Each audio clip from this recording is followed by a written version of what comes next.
Hey guys, in this video, we're going to be talking about how to pay with Affirm on HelloFresh. So let's just get straight into the video, shall we?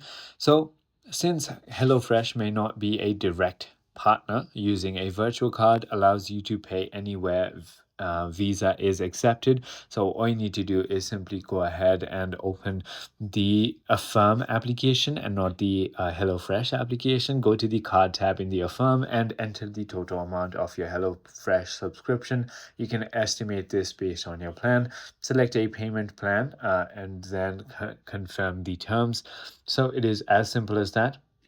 Also on the HelloFresh, all you need to do is on your checkout page. So whenever you add something to your groceries and or go ahead and purchase it. So for example, let's just say I added this. I'm going to go ahead and go here, head to buy aisle, and let's just say I want to go ahead and get some of these. I can simply go ahead and head into the checkout page, and in the checkout page simply go ahead and enter the card details, and it is as simple as that. I hope this video clarifies everything for you. If you have further more queries, feel free to comment down below, and I'll see you on the next one.